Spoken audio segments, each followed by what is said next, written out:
So this video is for my sister Chris, in her honor. I'm just climbing up out of the river. I think it's the Roanoke River, and there's placards all over this place. I'm in Halifax, North Carolina, and I saw it off the highway. It said historic district and Civil War stuff and all that, so I decided to come over here and check things out. I've just walked around and taken a bunch of photographs, but decided I would also take a real short video, show you guys a little bit of the historic stuff here. I'll get back out and walk around again. I'm sure I'm not the first one to be completely blown away at everything that's going on here. All these homes and whatnot, these buildings, they're from basically the 1700s. There's people buried all over the place here, and there's the jail is right over here, so I'm going to park real quick and walk over to the jail, show you that. That's the jail right over there, and you can see where they punished people. I'll take you right up there, and every one of these placards tells an amazing story. This is one of the taverns. In fact, there's two taverns. There's one there, and there's one here, the tap room. So you could get pretty drunk, I guess, in colonial North Carolina. Where's that? There's the bell tower of the town hall there. I heard it going off at 10 o'clock local time, so it chimed 10 times, which was really cool. So we're just gonna park right over here. I'm gonna get back out and walk over to the gallows and the jail, and I'll see you when we're over there. So this is called Market Street. I actually drove the van down this. Didn't get a picture though. They're just with those low-hanging limbs and whatnot. It didn't seem like there was a really ideal spot for me to stop and get the photograph, but it's a really old road, and I thought it was kind of cool that my van went down this road that folks were doing in the 1700s.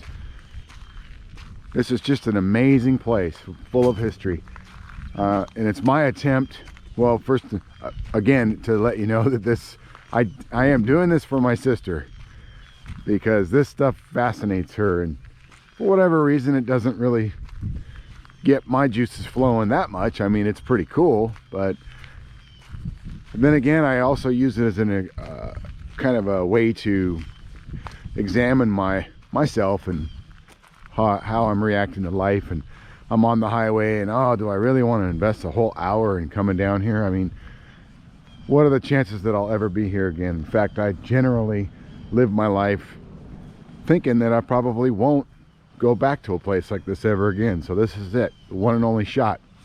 What the hell? I decided we're gonna do this in honor of my sister and bring you along with me. So anyway, here we are. That is the jail. I can't get in, it's locked, but I'm going to show you these placards as we walk around. You can pause the video so that you can read it, because I don't want to focus on them too long. But what I find really interesting is this one. I mean, if you can imagine sitting in this thing with your feet through here, so your butt's on there, and as the placard says, apparently they made these benches really uncomfortable, and people spat on you and threw stuff at you and whatnot. But that's a pretty long distance. In fact, I was going to put my feet through here, and I can't really get it. And the boards, you can actually do it, but the boards are swollen from the rain. And honestly, I don't want to get stuck in that thing by myself. So and obviously, this one speaks for itself. You put your head and your hands through there, they shackle you in there, and you're standing on this guy here for all the world to come by and throw rotten vegetables at you and ridicule you. And what a way to go, huh? And once you finally actually made it to jail, apparently this was the building they kept you in, and I really wish we could get in there. I'll show you the placard so you can read that. Pretty interesting.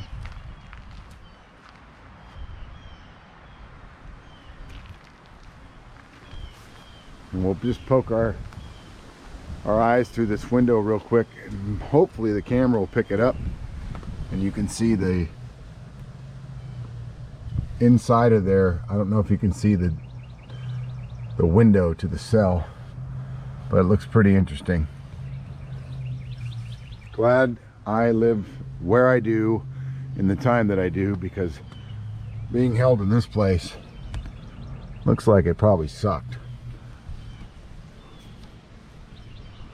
All right, we're gonna head across the street. I'll check in with you when we get to the graveyard.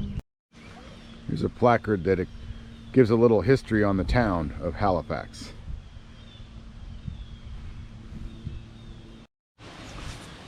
I'm just kind of blown away at being here, in the sense that it's an amazing place and the roads are virtually empty, like nobody around. And it's just this kind of a moody day. You know, the wind and the clouds, the storm is still kind of halfway lingering around. It's not raining, but it's just wet.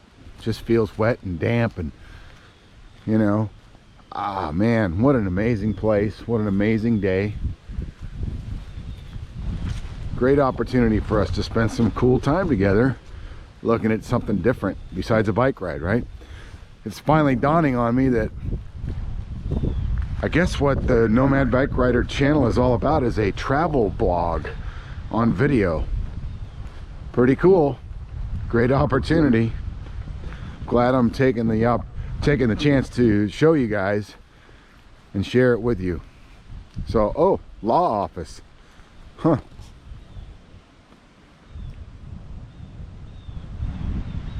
For many years, the structure was known as the Constitution House because it was first thought to be where North Carolina's 5th Provincial Congress met in December 1776 to create the first state constitution. However, research and archaeology conducted in the 1970s indicate that the building actually postdates the 18th century.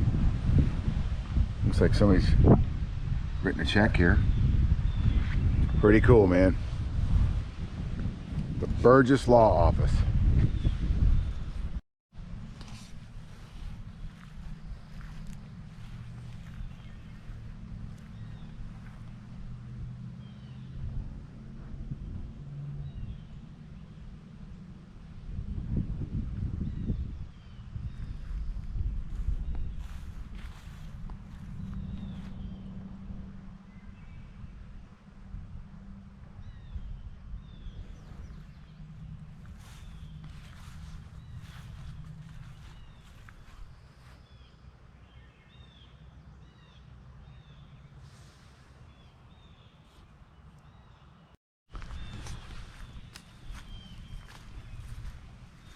A lot of these headstones in the cemetery here are not overly legible. They're hard to read every little thing, but you can get a glimpse of. It looks like this guy was born in 1829 and died in 1852 at 23 years old.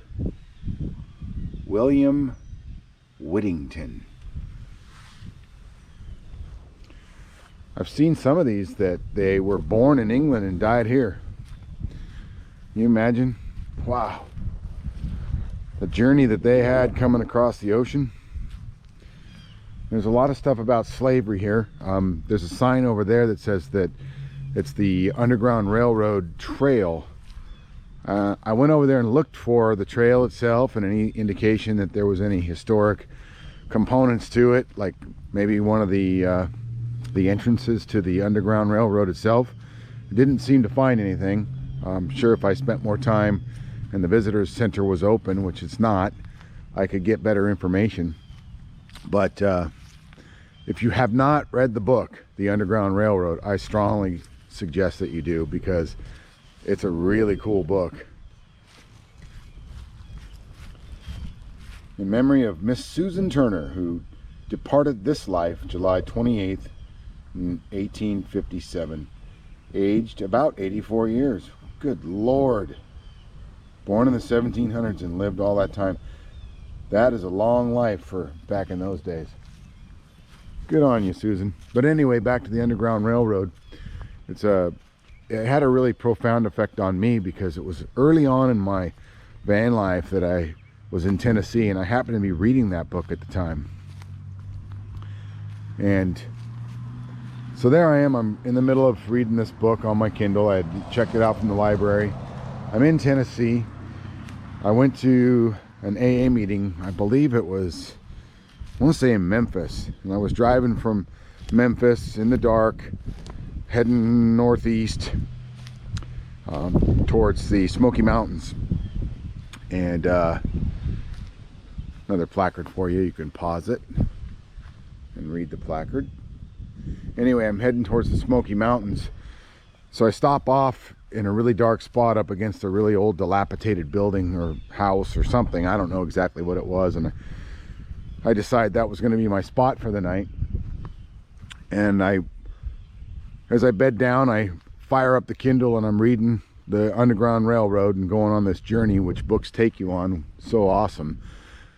And in the morning when I opened up the window and got going, I was literally right next to a cotton field. And then the thought struck me very profoundly that the folks that I was reading about in that book could have very well bled and died in that exact field that I was parked across from. And I'll never ever forget that, the way it made me feel. Just kind of a shudder down the back of my spine, you know, thinking how lucky I am to be who I am at the time that I'm living, raised by folks that took such an incredible care of me and provided me with so much, and reading about people who had so little and struggled so terribly.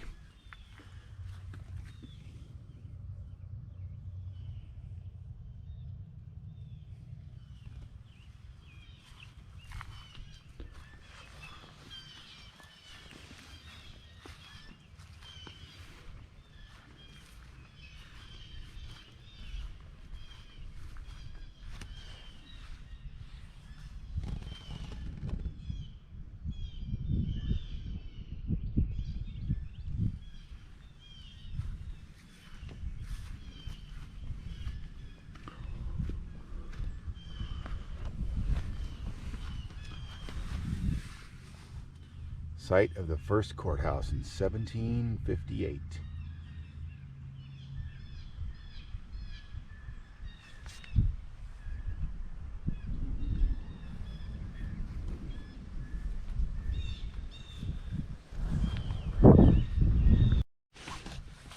So what? So far we've looked at some cemetery action, the courthouse, the jail.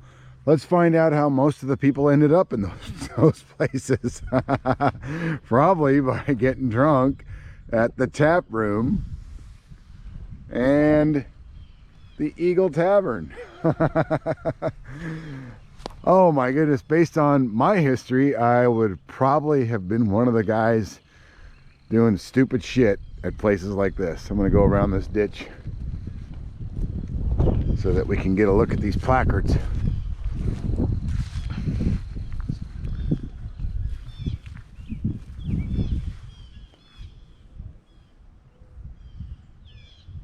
Yes, indeed. There's no denying that these probably would have been my tribe, where I met the folks in my tribe, I should say.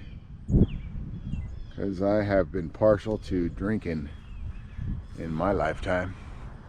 And I'm happy that at the moment I don't drink at all.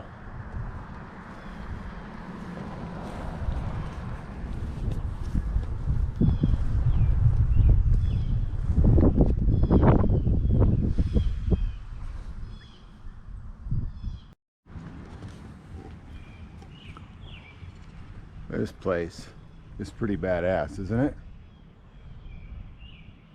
State of North Carolina, Halifax County, April 12th, 1776. Jesus, that's incredible. Oh, a couple minutes, that bell's gonna go off 11 times. I can't believe I've been here an hour.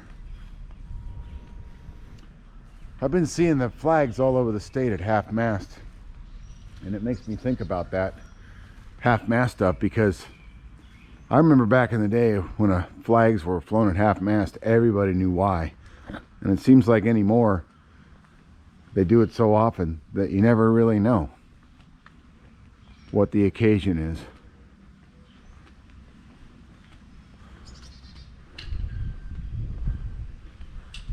Kind of the old with the new. For everyone's safety, masks required for entry.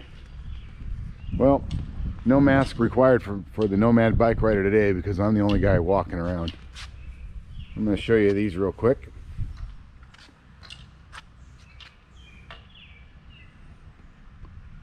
Things were a little more simple back then, huh? They didn't, well, let's start in order. They didn't require tens of thousands of pages and trillions of dollars to manage free people like they do now. You know, like, got to read the bill or pass the bill before we can find out what's in it. Nope, just a couple pages. Take care of your shit, don't hurt your neighbor, and we'll all get along just fine, right? Of course, there were still a lot of problems, there's no doubt about that. There's the Declaration of Independence. Look at that. Short and to the point.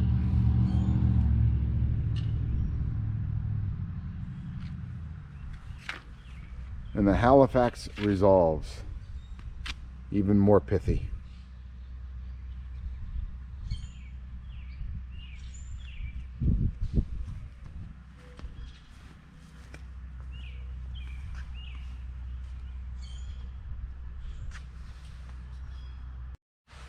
So I'm oh.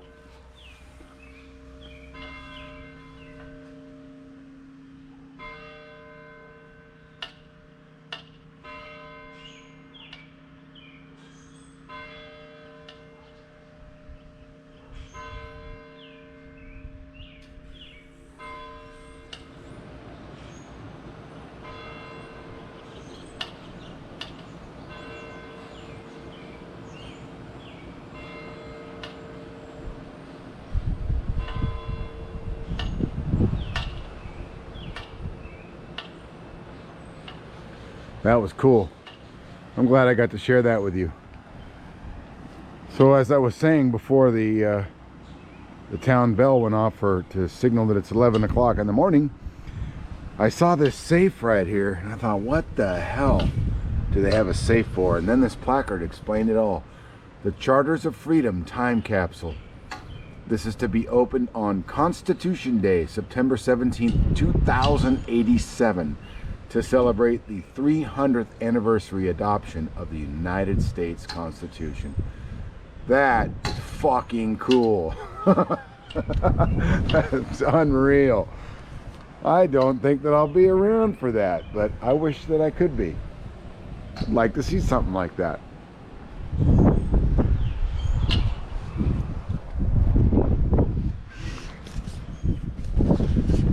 Well, I think that's pretty much it.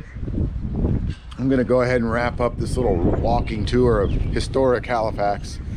I hope you enjoyed it. I sure hope my sister gets to see it, because she is just a bundle of enthusiasm and just so full of life and love and happiness, and would just love to take every one of these buildings around here and make sure that they stay intact and preserved and restored forever and ever. That's just her passion. You know, she is just so, she's like me. She's a very emotional and spontaneous person. So in that respect, even though we have different interests, we're very much alike. And I hope you enjoyed our little visit here. I think it's pretty amazing. I'm glad that I took the time to get off the highway and come check it out. And I thank you so much for watching. Hope you enjoy it. Take care. Bye-bye.